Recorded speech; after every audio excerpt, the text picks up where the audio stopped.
Hello friends, welcome to my channel S K garden tips. ನಾನು Sumathi. Friends, ಇವತ್ತಿನ ನಮ್ಮ ವಿಡಿಯೋದಲ್ಲಿ ಬ್ರಹ್ಮಕಮಲ ಅನ್ನೋ ಗಿಡದ ಬಗ್ಗೆ ಕಂಪ್ಲೀಟ್ ಆಗಿ ಮಾಹಿತಿ ಕೊಡೋಕೆ ಈ ವಿಡಿಯೋ ಮಾಡ್ತಾ ಇದ್ದೀನಿ. ತುಂಬಾ ಜನ ಕೇಳಿದ ಯಾವ್ದಾದ್ರು ಒಂದು ಕ್ವಶನ್ ಇದೆ ಈ ಮಧ್ಯ, ಅಂದ್ರೆ ಅದು ಬ್ರಹ್ಮಕಮಲ ಗಿಡದ ಬಗ್ಗೆ ಕ್ವಶನ್ ಬಂದಿದೆ ನಂಗೆ. ಕೆಲವರು ಈ ಗಿಡ ಹೇಗ್ ಬೆಳೆಸ್ಬೇಕು ಅಂತ ಕೇಳಿದ್ದಾರೆ, ಕೆಲವರು ಇದನ್ನ ಯಾವ ತರ ಮಣ್ಣು ತಗೊಳ್ಬೇಕಂತ ಕೇಳಿದ್ದಾರೆ, ಕೆಲವರು ಇದಕ್ಕೆ ಯಾವ ತರ ಗೊಬ್ಬರ ಹಾಕ್ಬೇಕಂತ ಕೇಳಿದ್ದಾರೆ, ಕೆಲವರಿಗೆ ಎಷ್ಟು ಬಿಸಿಲು ಬೇಕಾಗುತ್ತೆ ಅಂತ ಕೇಳಿದ್ದಾರೆ, ಇದಕ್ಕೆ ಯಾವ್ಯಾವ ತರ ಕಾಯಿಲೆ ಬರುತ್ತಕ್ಕ, ಇದನ್ನ ಏನ್ ಮಾಡ್ಬೇಕಂತ ಕೇಳಿದ್ದಾರೆ. ಇದೆಲ್ಲದಕ್ಕೂ ನಾನು ಈ ವಿಡಿಯೋದಲ್ಲಿ ನಿಮ್ಗೆ ಆನ್ಸರ್ ಕೊಡ್ತೀನಿ. ನೀವು ಸ್ಕಿಪ್ ಮಾಡಲಾರ್ದೆ ಕೊನೆ ತನಕ ನೋಡಿದ್ರೆ ನಾನು ಏನೇನ್ ಹೇಳ್ತೀನಿ ಅನ್ನೋದು ನಿಮ್ಗೆ ಕ್ಲೀನ್ ಆಗಿ ಅರ್ಥ ಆಗುತ್ತೆ. ಅದೇ ನೀವು ಸ್ಕಿಪ್ ಮಾಡಿ ನೋಡ್ತಾ ಇದ್ರೆ ಏನಾಗುತ್ತೆ ಅಂದ್ರೆ ಆ ಮಧ್ಯದಲ್ಲಿ ನಾನೇನಾದ್ರೂ ಹೇಳಿ ಟಿಪ್ಸ್ ನಿಮ್ಗೆ ಮಿಸ್ ಆಗೋಗುತ್ತೆ. ದಯಮಾಡಿ ಸ್ಕಿಪ್ ಮಾಡಬೇಡಿ. ಇನ್ನೊಂದು ಸಣ್ಣದ ರಿಕ್ವೆಸ್ಟ್ ಏನಂದ್ರೆ ಲೈಕ್ ಮಾಡಿ ಪ್ಲೀಸ್, ದಯಮಾಡಿ ಲೈಕ್ ಮಾಡಿ. ಲೈಕ್ ತುಂಬಾ ಕಮ್ಮಿ ಬರ್ತಾ ಇದೆ ನನ್ನ ವಿಡಿಯೋಗೆ. ಲೈಕ್ ಮಾಡಿ. ಹಾಗೆ ನಿಮ್ಗೆ ಏನಿಸ್ತಂತ ಕಾಮೆಂಟ್ ಅಲ್ಲಿ ಹೇಳೋದು ಮಾತ್ರ ಮರಿಬೇಡಿ. ನನ್ನ ಚಾನಲ್ ಫಸ್ಟ್ ಟೈಮ್ ನೋಡ್ತಾ ಇದ್ರೆ ಸಬ್ಸ್ಕ್ರೈಬ್ ಮಾಡ್ಕೊಂಡ್ಬಿಟ್ಟು ಆಮೇಲೆ ವಿಡಿಯೋ ಕಂಟಿನ್ಯೂ ಮಾಡಿ. ಫ್ರೆಂಡ್ಸ್, ಈ ಬ್ರಹ್ಮಕಮಲ ಅನ್ನೋದು ಒಂದು ಹೂವಿನ ಗಿಡ ಆದ್ರೂ ಕೂಡ ಇದಕ್ಕೊಂದು ಹಿಂದ್ಗಡೆ ಆಧ್ಯಾತ್ಮಿಕವಾದ ಒಂದು ಇದಿದೆ. ಇದಕ್ಕೆ ಒಂದು ಟಚಿಂಗ್ ಇದೆ. ಅಂದ್ರೆ ನಾವು ತುಳಸಿ ಗಿಡಕ್ಕೆ ಪೂಜೆ ಮಾಡ್ತೀವಲ್ಲ, ಅದೇ ತರ ಬ್ರಹ್ಮಕಮಲ ಹೂವಿಗೆ ಕೂಡ ಪೂಜೆ ಮಾಡೋ ಸಂಪ್ರದಾಯ ನಮ್ಮ ಇಂಡಿಯಾದಲ್ಲಿ ತುಂಬಾ ಇದೆ.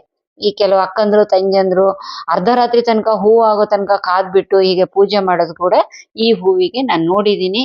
ನಾನಂತೂ ಪೂಜೆ ಮಾಡಿಲ್ಲ, ಅದ್ರ ಮನೆ ಮುಂದೆ ತಂದಿಟ್ಕೊಬಿಟ್ಟು ನಮಸ್ಕಾರ ಅಂತೂ ಮಾಡಿದೀನಿ. ಓಕೆ, ಈ ಹೂವು ಯಾವ ದೇವರ ಪ್ರೀತಿ ಅಂತ ನಾನು ಕಾಮೆಂಟ್ ಅಲ್ಲಿ ಹೇಳಿ ಪ್ಲೀಸ್. ಓಕೆ, ಈಗ ಈ ಗಿಡ ಬೆಳೆಸ್ಕೊಳ್ಳೋದು ಹೇಗೆ ಅಂತ ಫಸ್ಟ್ ನೋಡೋಣ. ನಮ್ಮ ಫ್ರೆಂಡ್ಸ್ ಮನೇಲಾಗ್ಲಿ ಅಥವಾ ಬೇರೆ ಎಲ್ಲಾದ್ರೂ ಈ ತರ ಬ್ರಹ್ಮಕಮಲ ಗಿಡ ಇದ್ದವಾಗ ನೀವು ಒಂದು ಎಲೆ ಕೇಳಿ ಅವ್ರ ಹತ್ರ. ಒಂದ್ ಎಲೆ ತಗೊಂಬಂದ್ರೆ ಸಾಕಾಗುತ್ತೆ. ಆ ಒಂದ್ ಎಲೆನ 2-3 ಕಟ್ ಮಾಡಿಬಿಟ್ಟು ಅದನ್ನ ಒಂದು ಲೂಸ್ ಸಾಯಿಲ್ ಅಲ್ಲಿ, ಅಂದ್ರೆ ಮಣ್ಣು ತುಂಬಾ ಚೆನ್ನಾಗಿ ನೀರು ಹೋಗೋ ಮಣ್ಣಲ್ಲಿ ಈ ತರ ಅದನ್ನ ಇಟ್ರೆ ನಿಮಗೆ 1 ತಿಂಗಳಿಂದ 2 ತಿಂಗಳೊಳಗೆ ಅದಕ್ಕೆ ಬೇರು ಬರುತ್ತೆ.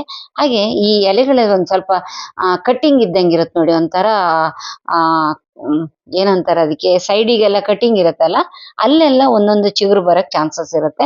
ತುಂಬಾ ಗಿಡ ಬೇಕಂದಾಗ 1-2 ಎಲೆ ತಗೊಂಬಂದ್ಬಿಟ್ಟು ಈ ಪಿಕ್ಚರ್ ಅಲ್ಲಿ ತೋರಿಸ್ದಂಗೆ ನಾವು ನೆಟ್ರೆ ನಮ್ಮ ಹತ್ರ ತುಂಬಾ ಗಿಡಗಳು ಕೂಡ ಆಗುತ್ತೆ. ಇಲ್ಲಿ ನೋಡಿ, ಈ ಗಿಡದ ಈ ಪಿಕ್ಚರ್ ಅಲ್ಲಿ ನೋಡಿ, ಸೈಡ್ ಇಂದ ನಿಮ್ಗೆ ಚಿಗುರು ಬಂದಿದ್ದು ಕಾಣಿಸ್ತಾ ಇರುತ್ತೆ. ಅಂದ್ರೆ ಈ ಎಲೆ ವೈಶಿಷ್ಟ್ಯನೇ ಅಷ್ಟು ಇದು. ಅಂದ್ರೆ ಎಲೆ ಸೈಡ್ ಇಂದ ಕೂಡ ಬೆಳೆಯುತ್ತೆ, ಹಾಗೆ ಎಲೆ ಬುಡದಿಂದ ಕೂಡ ನಮ್ಗೆ ಇನ್ನೊಂದು ಎಲೆ ಹೊಸದಾಗಿ ಎಲೆ ಬರಕ್ಕೆ ಸಾಧ್ಯತೆ ತುಂಬಾ ಇದೆ ಇದಕ್ಕೆ. ಅಂದ್ರೆ 2 ತರದಲ್ಲೂ ಕೂಡ ಈ ಗಿಡ ಬೆಳೆಯುತ್ತೆ. ಇದನ್ನ ನಾವು ಗಿಡ ಬರ್ಬೇಕಿದ್ರೆ ಯಾವ ತರ ಮಣ್ಣಲ್ಲಿ ನೆಡ್ಬೇಕಂದ್ರೆ ಕೋಕೋಪೀಟ್ ಅಲ್ಲಿ ಇಟ್ರು ಸಾಕು, ನಿಮ್ಗೆ ಬೇರ್ ಬರುತ್ತೆ. ನೋಡಿ, ಈ ಪಿಕ್ಚರ್ ಅಲ್ಲಿ ನೋಡಿರ್ಬೋದು, ಕೆಳಗಡೆಯಿಂದ ಇನ್ನೊಂದು ಎಲೆ ಬರ್ತಾ ಇದೆ ನೋಡಿ. ಈ ಎಲೆ ದೊಡ್ಡಕ್ಕಾದ್ರ ಮೇಲೆನೆ ಮೊಗ್ಗಾಗಿ ನಮ್ಗೆ ಹೂವಾಗ ಜಾಸ್ತಿ ಚಾನ್ಸಸ್ ಇರುತ್ತೆ. ನೋಡಿ, ಈ ತರ ಇದ್ರಲ್ಲಿ ನೋಡಿ ಎಲೆ ದೊಡ್ಡದಾಗಿದೆ, ಹಾಗೆ ಎಲೆ ಒಳಗೆ ಇನ್ನೊಂದು ಎಲೆ ಬರ್ತಾ ಇದೆ. ಅಂದ್ರೆ ಈ ಗಿಡದ ವೈಶಿಷ್ಟ್ಯ ಏನಂದ್ರೆ ಒಂದ್ ಎಲೆ ಒಳಗೆ ಇನ್ನೊಂದ್ ಎಲೆ, ಆ ಒಂದ್ ಎಲೆ ಒಳಗೆ ಇನ್ನೊಂದ್ 4 ಎಲೆ, ಆ 4 ಎಲೆ ಒಳಗೆ ಇನ್ನೊಂದ್ 10 ಎಲೆ, ಈ ತರ ಬರ್ತಾ ಇರುತ್ತೆ. ಅಂದ್ರೆ ಎಲೆ ಒಳಗೆ ಎಲೆ ಬೆಳೆಯುವಂತ ಒಂದು ವಿಶಿಷ್ಟವಾದ ಗಿಡ ಇದು ಅಂತ ಹೇಳ್ಬೋದು. ಈಗ ಬೇರೆ ಎಲ್ಲಾ ಗಿಡಗಳಾದ್ರೂ ನಾವ್ ಏನ್ ಮಾಡ್ತೀವಿ, ಬುಷಿ ಆಗ್ಬೇಕಿದ್ರೆ ಪ್ರೂನಿಂಗ್, ಪಿಂಚಿಂಗ್ ಎಲ್ಲ ಮಾಡ್ತಾ ಇರ್ತೀವಿ. ಇದಕ್ ಮಾತ್ರ ಅದ್ ಯಾವ್ದೂ ಮಾಡ್ಬೇಕಾಗಿಲ್ಲ. ಈ ಗಿಡ ಹಾಗೆ ಬಿಟ್ರೆ ಸಾಕು, ಅದೇ ಬುಷಿಯಾಗಿ ಬೆಳೆಯುತ್ತೆ.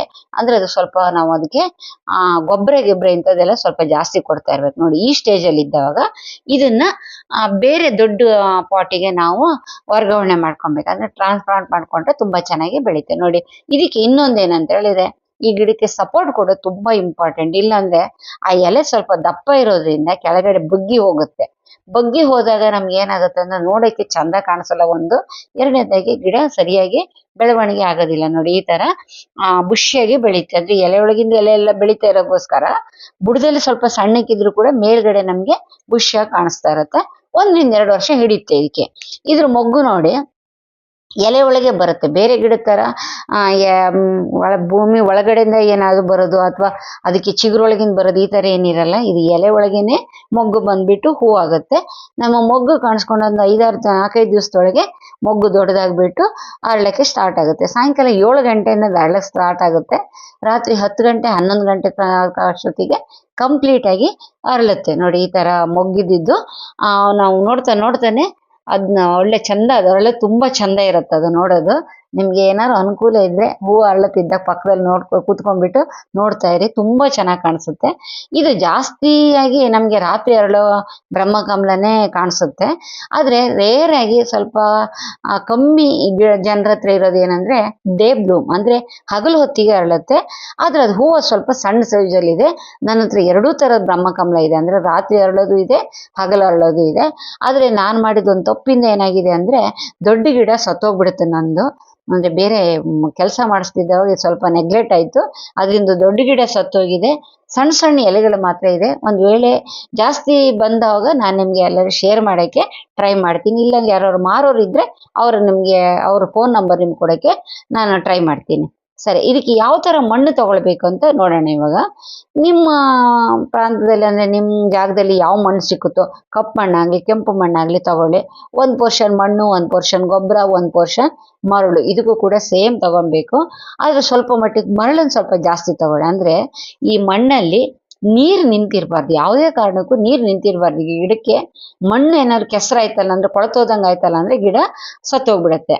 ತುಂಬಾ ಚೆನ್ನಾಗಿ ನೀರು ಬಸ್ತ್ ಹೋಗ್ಬಿಡ್ಬೇಕು. ಆ ಪಾಟಲ್ಲಿ ನೀರು ಯಾವುದೇ ಕಾರಣಕ್ಕೂ ನಿಂತಿರ್ಬಾರ್ದು. ಆ ತರ ಮಣ್ಣನ್ನ ಪ್ರಿಪೇರ್ ಮಾಡ್ಕೊಳ್ಳಿ. ಆಮೇಲೆ ಇದಕ್ಕೆ ಯಾವ ತರ ಪಾಟ್ ತಗೊಳ್ಬೇಕಂತ ಕೂಡ ಒಂದ್ ಕೆಲವರಿಗೆ ಕನ್ಫ್ಯೂಸ್ಗೆ ಇರುತ್ತೆ. ಸಣ್ಣ ಗಿಡ ಇದ್ದವಾಗ ಸಣ್ಣ ಪಾಟಲ್ಲೇ ನೆಡಿ, ಏನ್ ಪ್ರಾಬ್ಲಮ್ ಇಲ್ಲ. ಇಲ್ಲ ಬೇರೆ ಯಾವ್ದಾರ ಗಿಡ ಇದ್ದ ಪಾಟಲ್ಲಿ ಕೂಡ ನಾವು ಇದು ಕಟಿಂಗ್ ನೆಟ್ಬೋದು. ಆದ್ರೆ ಸ್ವಲ್ಪ ಬೆಳೆದ್ರ ಮೇಲೆ ದೊಡ್ಡ ಪಾಟಿಗೆ ವರ್ಗಾವಣೆ ಮಾಡ್ಕೊಳ್ತಿರ್ಬೇಕಾದ್ರೆ ಆ ಪಾಟಲ್ಲಿ ಡ್ರೈನೇಜ್ ಹೋಲು ಕಂಪಲ್ಸರಿ ಒಂದ್ 3-4 ಇರುವ ಹಾಗೆ ಟ್ರೈ ಮಾಡಿ. ಒಂದೇ ಇದ್ರೆ ಏನಾಗುತ್ತೆ ಅಂದ್ರೆ ಯಾವ್ದಾದ್ರು ಕಾರಣದಿಂದ ಮುಚ್ಚಿ ಹೋದ್ರೆ ಆ ಗಿಡ ಸತ್ತೋಗುತ್ತೆ. ಈಗ ಪಾಟ್ ಸೈಜ್ ದೊಡ್ಡ ಗಿಡಕ್ಕೆ ಅಂದ್ರೆ ಸರಿಯಾಗಿ ಬೆಳೆದ ಗಿಡಕ್ಕೆ ಒಂದು 14-16 ಇಂಚು ಪಾಟ್ ತಗೊಳ್ಳಿ. ಅದು ತುಂಬಾ ಚೆನ್ನಾಗಿ ಬೆಳವಣಿಗೆ ಆಗುತ್ತೆ, ಚೆನ್ನಾಗಿ ಹೂವು ಕೂಡ ಆಗುತ್ತೆ. ಮಣ್ಣನ್ನ ಎಷ್ಟು ತುಂಬಾ ಜನ ಏನ್ ಮಾಡ್ತಾರೆ, ಸ್ವಲ್ಪ ಮಣ್ಣು ತಗೊಂತಾರೆ. ಆ ತರ ಮಾಡಬೇಡಿ. 3/4 ಅಂಶಕ್ಕಿಂತ ಜಾಸ್ತಿ ಅಂದ್ರೆ ಮೇಲಿಂದ 1 ಇಂಚಷ್ಟು ಬಿಟ್ಬಿಟ್ಟು ಉಳಿದಿದ್ದೆಲ್ಲ ಮಣ್ಣು ತುಂಬಿ. ಓಕೆನಾ.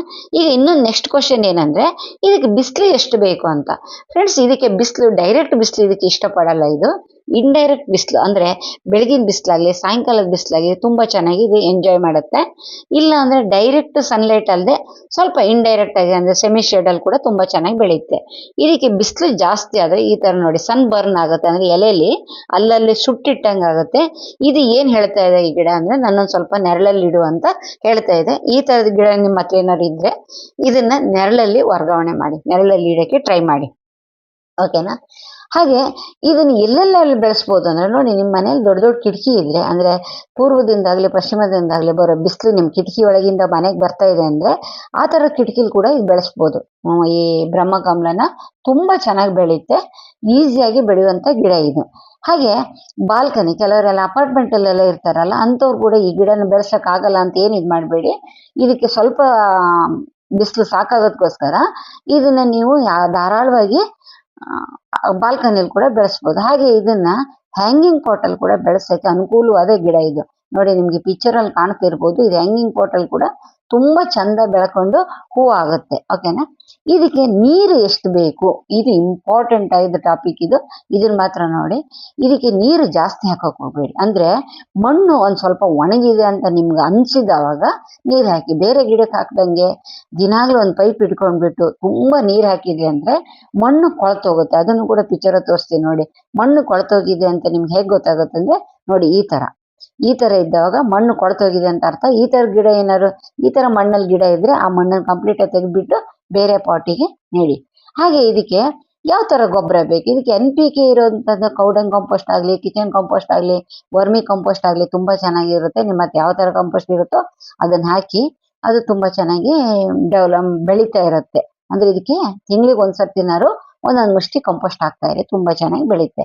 ಹಾಗೆ ಇದಕ್ಕೆ ಈ ಬಾಳೆಹಣ್ಣಿನ ಸಿಪ್ಪೆ ಪೌಡರ್ ಆಗ್ಲಿ ಅಥವಾ ಬಾಳೆಹಣ್ಣಿನ ಸಿಪ್ಪೆ ನೆನೆಸ್ಬಿಟ್ಟು ಅದ್ರ ನೀರಾಗ್ಲಿ ಹಾಕ್ತಾ ಇದ್ರೆ ತುಂಬಾ ಹೂವು ಬರುತ್ತೆ. ನಿಮ್ ಗಿಡದಲ್ಲಿ ಹೂವು ಜಾಸ್ತಿ ಬೇಕಂತ ಹೇಳಿದ್ರೆ ಈ ತರದ್ ಏನಾದ್ರು ಹಾಕ್ತಾ ಇರಿ, ಅವಾಗ ತುಂಬಾ ಚೆನ್ನಾಗಿ ಆ ಗಿಡದಲ್ಲಿ ಹೂವು ಜಾಸ್ತಿ ಬರುತ್ತೆ. ಅಂದ್ರೆ ಇದಕ್ಕೆ ಪೊಟ್ಯಾಷಿಯಂ ಜಾಸ್ತಿ ಇರುವಂತ ಗೊಬ್ಬರ ಆಗ್ಲಿ ಲಿಕ್ವಿಡ್ ಫರ್ಟಿಲೈಸರ್ ಆಗ್ಲಿ ಬೇಕು. ನಾವು ಗಿಡ ನೆಟ್ಟು ಎಷ್ಟು ದಿವಸಕ್ಕೆ ಹೂವು ಬರುತ್ತೆ ಅಂದ್ರೆ ಒಂದು ಮಿನಿಮಮ್ ಆಗಿ ಒಂದು 6 ತಿಂಗಳಿಂದ 7 ತಿಂಗಳ ತನಕ 1-2 ಹೂವು ಆಗ್ತಾ ಇರುತ್ತೆ. ಗಿಡ ಬೆಳೆದಂಗೆ ತುಂಬಾ ಜಾಸ್ತಿ ಹೂವು ಆಗ್ತಾ ಇರುತ್ತೆ. ಇದ್ರ ಸೀಸನ್ ಮಳೆಗಾಲದಲ್ಲಿ ಜಾಸ್ತಿ ಹೂವು ಆಗ್ತಾ ಇರುತ್ತೆ. ಇನ್ನು ಕೆಲವು ಸೈಟಲ್ಲಾಗಲಿ ಕೆಲವು ಇದರಲ್ಲಾಗಲಿ ನೀವು ನೋಡ್ತಾ ಇರ್ಬೋದು, ಕಲರ್ ಬ್ರಹ್ಮಕಮಲ ಇದೆ ನಮ್ಮ ಹತ್ರ ಬೇಕಾ ಅಂತ ಕೇಳ್ತಾ ಇರ್ತಾರೆ. ಅಂಥದ್ದೇನಾದ್ರು ನಿಮ್ಮ ಕಣ್ಣಿಗೆ ಕಾಣಿಸಿದ್ರೆ ಕೂಡಲೇ ನೀವು ಅದನ್ನ ಆರ್ಡ್ರ್ ಮಾಡೋಕ್ಕೆ ಹೋಗಬೇಡಿ. ಯಾಕಂತ ಹೇಳಿದರೆ ನನಗೆ ಗೊತ್ತಿದ್ದ ಮಟ್ಟಿಗೆ ರೆಡ್ಡು ಮತ್ತು ಪಿಂಕಲ್ಲಿ ಒಂದು ಸ್ವಲ್ಪ ಅಲ್ಲಿ ಇಲ್ಲಿ ನೋಡಿದ್ದೀನಿ ನನ್ನ ಫ್ರೆಂಡ್ಸ್ ಹತ್ರ. ಬಿಟ್ಟರೆ ಬೇರೆ ಬೇರೆ ಕಲರಲ್ಲಿ ಇದು ಬರಲ್ಲ. ಇದು ಬೇರೆ ಬೇರೆ ಕಲರಲ್ಲಿ ಇದೆ ಅಂದರೆ ಒಂದೋ ಫೋಟೋಶಾಪ್ ಮಾಡಿದ್ದಾರೆ, ಇಲ್ಲ ಅಂತ ಹೇಳಿದ್ರೆ ಈ ಕ್ಯಾಕ್ಟಸ್ ಹೂವು ಇರುತ್ತೆ ನೋಡಿ, ಅದನ್ನ ತೋರಿಸ್ಬಿಟ್ಟು ನಮಗೆ ಸ್ವಲ್ಪ ಟೋಪಿ ಹಾಕ್ತಾ ಇರ್ತಾರೆ. ಸ್ವಲ್ಪ ಜಾಗ್ರತೆಯಾಗಿ ನೋಡಿ ತರಿಸ್ಕೊಳ್ಳಿ ನೀವು, ಓಕೆನಾ. ಬ್ರಹ್ಮಕಮಲ ಇಷ್ಟು ಮುಂಚೆ ಹೇಳ್ದಂಗೆ ಮಳೆಗಾಲದಲ್ಲಿ ತುಂಬ ಚೆನ್ನಾಗಿ ಹೂವು ಆಗುತ್ತೆ. ಗಿಡ ಬೆಳೆದಂಗೂ ನಿಮಗೆ ಜಾಸ್ತಿ ಹೂವು ಕೊಡ್ತಾ ಹೋಗುತ್ತೆ. ಅಂದರೆ ಒಂದು 5-6 ವರ್ಷ ಗಿಡ ಬೆಳೆಸಿದವಾಗ ನಮಗೆ ಗಿಡ ತುಂಬ ಹೂವು ಆಗುತ್ತೆ. ಅದೇ ನಾವು ಸಣ್ಣ ಇನ್ನೂ 1 ವರ್ಷ 1.5 ವರ್ಷ ಗಿಡ ಇದೆ ಅಂದರೆ ಕಮ್ಮಿ ಹೂವು ಆಗುತ್ತೆ, 1-2 ಹೂವು ಆಗುತ್ತೆ ಅಷ್ಟೇ. ಬಿಟ್ಟರೆ ಬೇರೆ ದಾಸವಾಳ, ಗುಲಾಬಿ ಹೂ ಬರೋಕ್ಕೆ ಇದಕ್ಕೆ ಯಾವುದೇ ಥರದ ಅಡ್ಡದಾರಿಗಳಿಲ್ಲ. ಪ್ರೂನಿಂಗ್ ಪಿಂಚಿಂಗ್ ಮಾಡಬೇಕಾಗಿಲ್ಲ. ಆವಾಗವಾಗ ಕಂಪೋಸ್ಟ್ ಕೊಡ್ತಾ ಇದ್ರೆ ಸಾಕು. ನೀರು ಬಿಸಿಲು ಸ್ವಲ್ಪ ನೋಡಿ ಇದು ಮಾಡಿ. ಇದು ಫ್ರೆಂಡ್ಸ್ ನನಗೆ ಗೊತ್ತಿದ್ದು ಕೆಲವು ಪಾಯಿಂಟ್ಸ್ ಎಲ್ಲ ನಿಮ್ಗೆ ಹೇಳಿದ್ದೀನಿ. ನಿಮ್ಗೆ ಇಷ್ಟ ಆಗಿದೆ ಅಂದ್ಕೊಂಡಿದ್ದೀನಿ. ಇಷ್ಟ ಲೈಕ್ ಕೊಡಿ, 4 ಜನ ಶೇರ್ ಮಾಡಿ. ಬಾಯ್ ಬಾಯ್.